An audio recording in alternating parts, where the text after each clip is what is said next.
ซื้ออีน่าย่างยางเสายางหยางเสายางเสายางแป๊บยางเมื่อนะยางไปสิเนี่ยโบแลนเสายางบานสมัดน้อยเด้อทุกคนสมัดใหญ่ สะบัดใหญ่สะบัดน้อย มีแฟนแล้วบ่จุกะ จุกะ จุ ใส่ อันนี้จุ ได้แล้วทักมาแล้ว ลูกจะคนแล้ว 3 คน ลูก3 คนลูก3 คนอยู่นำกันนี่แหละ บ่ อยู่นำใช่ซะนะ เท่ากัน อยู่นำเจ้ามีแต่ผู้เดียวนี้บ่ต้องออนไลน์แล้วบัดเนี่ยงานแฮงล่างน้อย เนาะพอมันเนาะ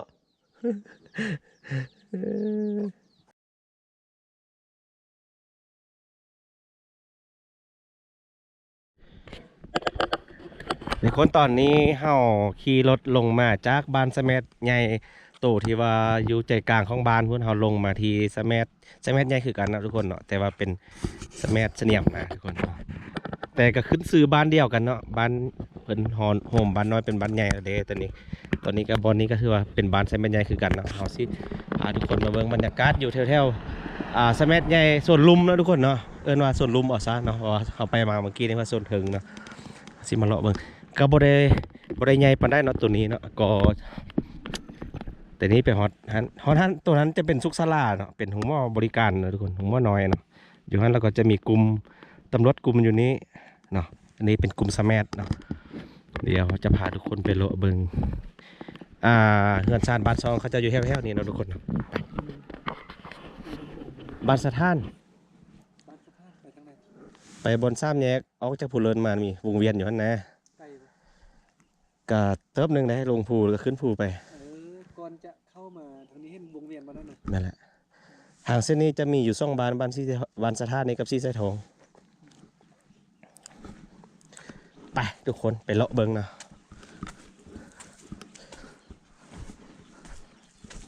บรรยากาศก็เดิมๆทุกคนคล้ายๆกับเฮาเลาะมาเมื่อกี้นี่เนาะก็จะบ่มีผู้มีคนเนาะฮะไปทางนี้เลาะขึ้นไป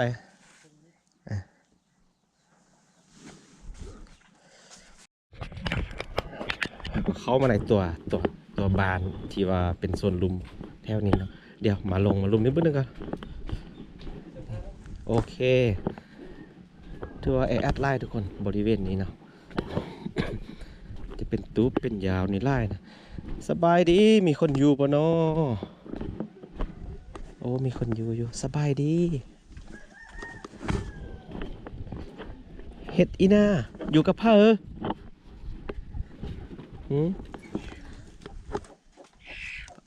เป็นยังบ่เป็นยังตีตั้งนอนลิ้นสิตีโอ้เพิ่นนอนลิ้นซื่อๆเนาะทุกคนไอ้บาวบ่โอ้ไอ้บาวนั่นเนาะนอนลิ้นซื่อๆตีคิดว่าจวบคือคิดว่าโซตีตอง โซติตองโอ้เจ็บตีนโซนิดน้อยโซน้อยหนึงสิติตองนั่นน่ะติดตองนี่ไปวันน้อยหนึงโซก็ว่าเจ็บน้อยหนึงเป็นยังล่ะวะน่ะโอ้ล้มรถอันแหละขี่รถโหดไล่อะเมากันบ่ โบ ไปล้มอยู่ไส สแมท สแมทแฮกโค้งขับรถไวโพด โบปีกหมา ดีมากอย่าหนุ่งทรงขายาวแม่เจ็บพอเข่าอยู่อ่ะ ไปมาให้ยัง ไอ้มันเลาะหายคลิปบ้านเฮาจริงๆในเข้ากองก่อน โอ้มันเคลื่อนอ้ายกองทุกคนยืมกันจักคนแซนล่องล่างนี่นะ10 คนโอ้ถึงแดแล้วมานอนลิ้นเฮือนครัวสุดติโอ้คิดว่าล่างน้อยๆ10 คนว่าเด้จะค่อนข้างแออัดเลยทุกคนเนาะแต่ก็เย็นสบายดีได้มีต้นไม้ปลูกออมเย็นสบายเนาะ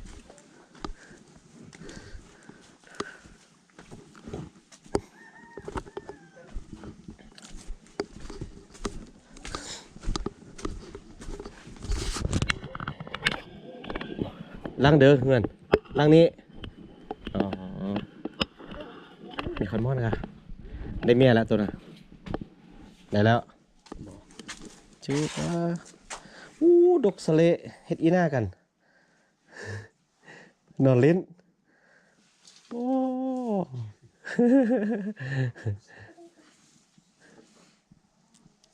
บ่ฮอนบ่ลุงเสื้อแค่เหย้าเด้พุ่นน่ะใส่แห้วได้มีคอนมอนไล่นะคอนมอนดกน่ะอยู่บนใด บ่มีหลายบ้านนี้ บ่มีไล่อืมมีคอนมอนแล้วตัวน่ะใส่แมสใหญ่สั้นแต่ บ่มี เดยก้าวบ่จักนี่ หยอกน้องกันทุกคน โอเคขอบใจเลาะขึ้นไปเถิงนี่ก่อน อยู่ไกลบ่อีช่อโรงเรียนเนี่ยบ่ไกลแล้วเนาะไปทุกคนไปเบิ่งเถิงนี้นะวิวเถิงนี้ถือว่าขึ้นภูมิมาเป็นคันขึ้นมาเลยทุกคนนะตอนหน้าไปนี้จะมีโรงเรียนประถมเนาะโรงเรียนประถมบ้านสะแมัดใหญ่นะบ่ฮู้ว่ามีนักเรียนปันไล่ปันได้เนาะบ้านนี้บ้านใหญ่อยู่แต่ว่าสิมีนักเรียนบ่นั่นแหละ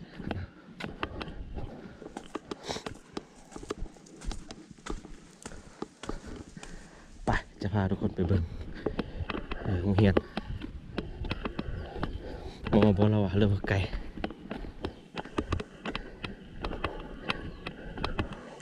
ยังอีไก่ได้พุ่น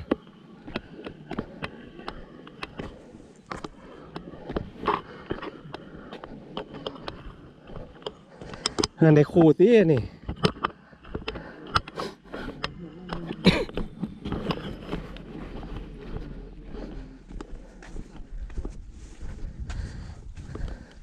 เฮือนครูอาจารย์ติแถวนี่บ่แม่นวะสบายดีโอ้สังกะสีนี่เซี่ยวคักโอ้บ่แม่นครูอาจารย์เนาะคิดว่าแม่นเฮือนครูอาจารย์อยู่เฮิงแม่นบ่โอ้แถวนี้ยังเป็นบ้านอยู่เนาะพากันเฮ็ดอีน่ะบ่ทราบลิ้นเนาะอยู่นำกันจักคน4 คนเคยใหม่บ่เจ้าน่ะ นี่เฮือนครัวเพิ่นทุกคนโอ้เฮือนครัวเป็นตาหน้าฮักคักสบายดีอ๋อ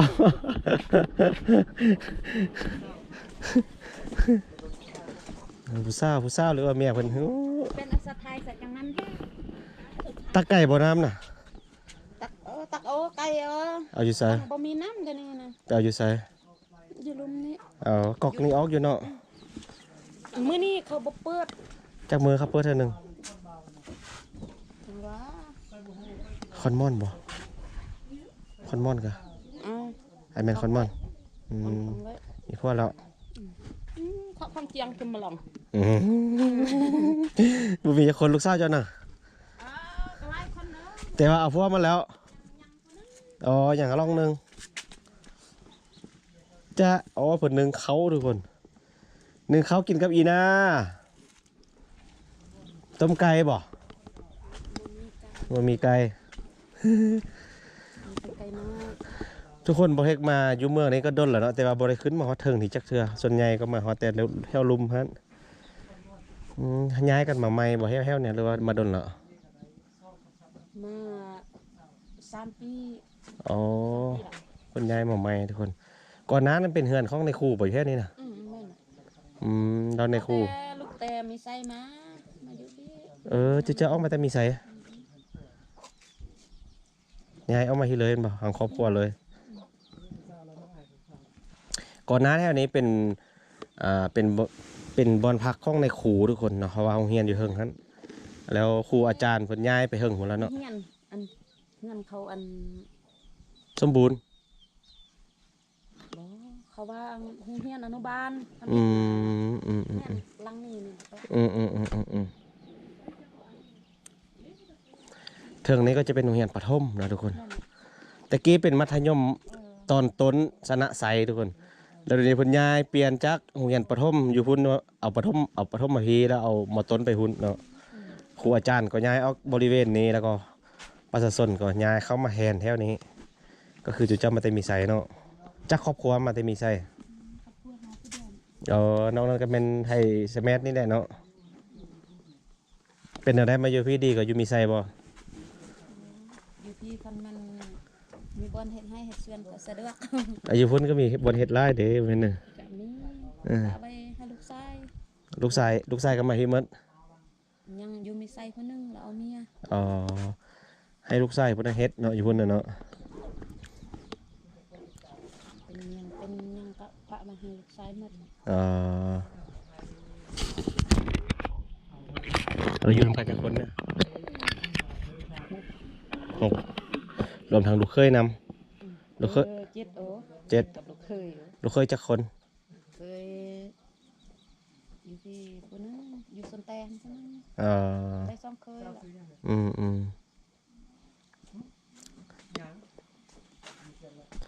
อย่าถามว่ามีแฟนได้พวกเพิ่นนั่งอยู่พันใด จุกา แล้ว อ๋อยังเป็นคอนมอนอยู่ เป็นคนมอนที่ห้ามเลยนะครับเลย เคยเห็นอยู่เนี่ย ดูสิ เคยบ่เคยหรือบ่เคย นะผู้สาวออกมานอกลมกันนิดนึงก่อนหมอบริทายแล้วปิดแล้วปิดแล้วน่าจะยืมมือถือไปหนึ่งติดข้อเบอร์ก่อน มาแม่มาที่ไว้ เอาไปนอกให้ติดข้อเบอร์นี่แหละ อันนี้ก็เป็นบอลเก็บฟืนเนาะโอ้ลูกไก่หอมบอลเก็บฟืนหอม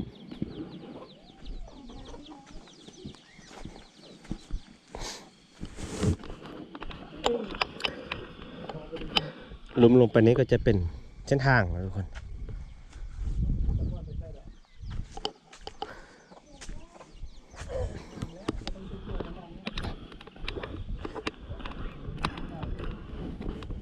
เนี่ยอันนี้ก็อาจจะเป็นเฮือนเพิ่นนะนี่ขายตุ๊บไห้ตุ๊บหน้าเฮาเลยทุกคนเนาะนี่เป็นเฮือนเนาะ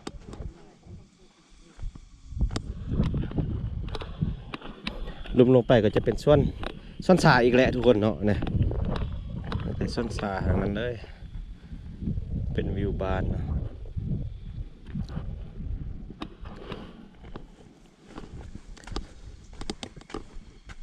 สบายดีอาลูกอยู่เฮือน พวกไปใช่น่ะ โอ้ยนั่งอยู่นี่แหละนอนอยู่ในเฮือนฮะโอ้สบายแถวะบ่ได้ไปให้ไปส่วนเนอะ ไป มือคำโอ้ ดีเป็นใครบ้าง โอ้อย่าให้มันติดลูกเด้ ใครมุก ลู ก็ กก็ ไล่มือเด้ เออ นั่ง เป็นน้ำอากาศเด้ 2-3มือแล้ว ไอปอกแล้วลูกค่อยก็ได้ลูกค่อยก็เป็นไอคือกัน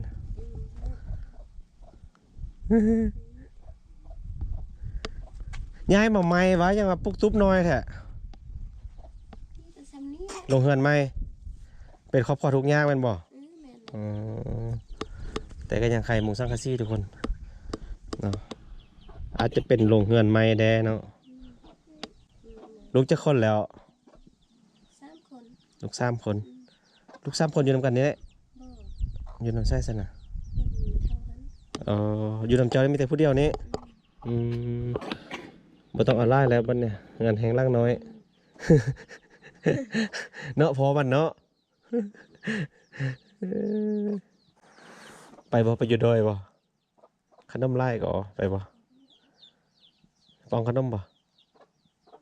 ไปบ่ ซื้อยัง ดึง ซื้อบ่ดึง อืม อ๋อขอบใจโอ้ลังน้อยๆทุกคนลมพัดมาขี้ยานลมพัดนี่ใช่ไหมเนี่ย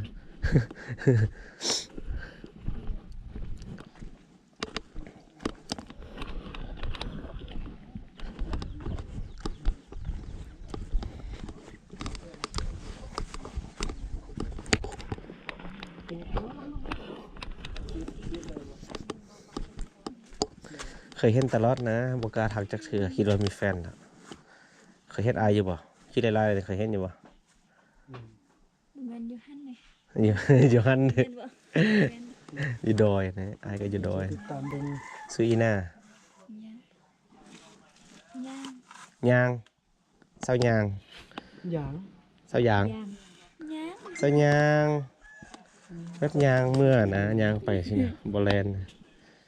เศร้ายางบานสะเม็ดน้อยเด้อทุกคนสะเม็ดใหญ่ สเบ็ดใหญ่สเบ็ดน้อย มีแฟนแล้วบ่จุกะ จุกัน ไอ้ไม่จุ จุสอน อันนี้จุ ได้แล้วทักมาแล้ว ไอ้ไทยหูคาหนึ่งเด้ท่าหนึ่งว่าสันติใครแต่บ่เป็นโปรหนึ่งเนาะ ข้อเท้านำเด้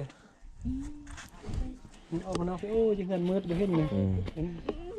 อันนี้เป็นเศร้ายางเนาะซื้อยางอย่าว่าด้วยเลย มาถ่ายโฮปพี่มาถ่ายโฮปนำเดียวไว้ยืนอยู่พี่ คนที่งานเคยเปลี่ยนกันเลยเปลี่ยนกันไทยเลย1 2 3 4 5 6 7 8 9 10 เอาเว้า นะไปได้ค่อยไปด้วยนะ ไปเอากองนี่ก่อน ปั๊มให้วิดีโออ่ะ ก็เห็นแต่แควค่อย มืดกับยางมันห่มไปเลย เจอสร้างเพือกอ่ะ1 2 3 1 2 3 กดมุกทีนึง เอา1 2 3 3โอ้อันนี้ได้ว่า1เฮ็ดแม่ผู้หญิงกับเฮ็ดแม่อันนี้มินิฮาร์ดนะ1 2 3มันจะขายล่ะอิซ่าเอาเบิ่งน้ำเพิ่นพี่